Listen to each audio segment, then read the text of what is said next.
ভার্বকে সেন্টেন্সের প্রাণ বলা হয়। ভার্ব কি, ভার্ব কত প্রকার ও কি কি, একটা সেন্টেন্সে ভার্ব কেন গুরুত্বপূর্ণ, আজকে এই ক্লাসটা দেখার পরে ভার্ব নিয়ে আপনাদের কোনো প্রবলেম থাকবে না। একটু বোর্ডে লক্ষ্য করেন দেখেন। প্রথমত আমরা বুঝে নেই ভার্ব কি। ভার্ব বলতে আমরা কি বুঝি? যে ওয়ার্ড দ্বারা কোনো ব্যক্তি বস্তুর কাজ করা বোঝাবে সেটা কি হবে? ভার্ব হবে।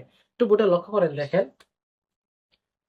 আমি আপনাদেরকে উদাহরণ দিই তাহলে বুঝতে পারবেন। He gets a letter. দেখেন, আমি ভিডিও শুরুতে বলেছিলাম কি ভার্বকে সেন্টেন্সের প্রাণ বলা হয়। কেন বলা হয় যে এখন বুঝতে পারবেন।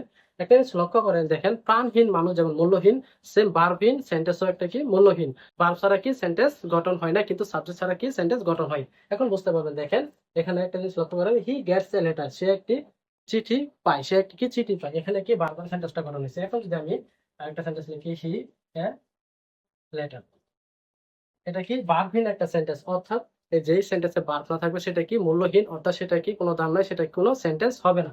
এখন যদি একটা সেন্টেন্স লিখি, গেটস এ লেটার, দেখেন এখানে আমরা সাবজেক্ট ছাড়া একটা সেন্টেন্স লিখেছি, গেটস এ লেটার, চিঠি পাই, অর্থাৎ কি এখানে সাবজেক্ট উজ্জ আছে। তার মানে কি এটা একটা সেন্টেন্স গঠন হয়েছে, এটা একটা সেন্টেন্স বলা যাবে, এটা সেন্টেন্স বলা যাবে, বাট এটা কোনো সেন্টেন্স না, কারণ কি এটা কোনো ভার্ব নেই। সো আমাদের একটা সেন্টেন্সে ভার্ব খুবই গুরুত্বপূর্ণ। অবশ্যই আপনারা ক্লাসটা প্রথম থেকে শেষ পর্যন্ত দেখার চেষ্টা করবেন।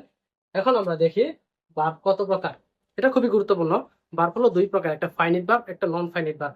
এখন ফাইনিট ভার্ব কি আর নন ফাইনিট ভার্বটা কি ক্লিয়ার করি, একটু লক্ষ্য করেন দেখেন। ফাইনিট ভার্বটা কি? যে ভার্ব দ্বারা সেন্টেন্সে সম্পূর্ণরূপে অর্থ প্রকাশ পাবে সেটা কি হবে? Finite verb. যদি সহজ কথায় যদি বলি, যে ভার্ব দ্বারা আমরা কি টেন্স চিনতে পারবো সেটা কি হবে? ফাইনিট ভার্ব হবে। একটু লক্ষ্য করেন দেখেন, আই গো টু স্কুল, আমি স্কুলে যাই। দে ওয়েন্ট হিয়ার, তারা সেখানে গিয়েছিল। এখানে দুটা সেন্টেন্স লিখেছি। এখানে দেখেন এই ভার্ব দ্বারা এই সেন্টেন্সের সম্পূর্ণ অর্থ প্রকাশ পাইছে, এটা কি গো একটা কি ফাইনিট ভার্ব হবে। আবার এই ভার্ব দ্বারা আমরা কি টেন্স চিনতে পারছি, এটা কোন টেন্স আছে? প্রেজেন্ট ইনডিফিনিট টেন্স আছে, কারণ কি গো একটা ভার্ব অনে আছে। তাহলে এটা কি ফাইনিট ভার্ব হবে। যেমন আই গো টু স্কুল, গো একটা কি ফাইনিট ভার্ব। আশা করি বুঝতে পারছেন। পরেরটা আমরা দেখি, দে ওয়েন্ট হিয়ার, তাহলে ওয়েন্ট একটা কি ফাইনিট ভার্ব হবে। কারণ কি আমরা এই ভার্ব থেকে আমরা টেন্স চিনতে পারছি, এটা ভার্ব টু এস অর্থাৎ পাস্ট টেন্সে আছে, অর্থাৎ এই ভার্ব দ্বারা কি সেন্টেন্সের অর্থ সম্পূর্ণরূপে প্রকাশ পাইছে, এটা কি ভার্ব? Finite verb. এখন আমরা দেখি নন ফাইনিট ভার্বটা কি।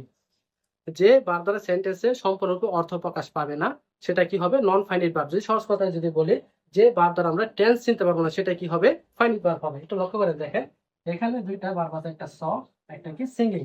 আচ্ছা, এখানে দেখেন কোনটা দ্বারা আমরা টেন্স চিনতে পারছি। স দ্বারা কি আমরা টেন্স চিনতে পারছি?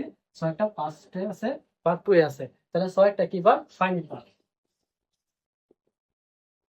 আর এখানে দেখেন সিঙ্গিং একটা কি নন ফাইনিট ভার্ব। কারণ কি এটা দ্বারা কি কোন সেন্টেন্সের অর্থ সম্পূর্ণ প্রকাশ পায় নাই, আবার কি এটা দ্বারা আমরা কি টেন্স চিনতে পারি নাই। সো এটা কি ভার্ব? Non finite verb.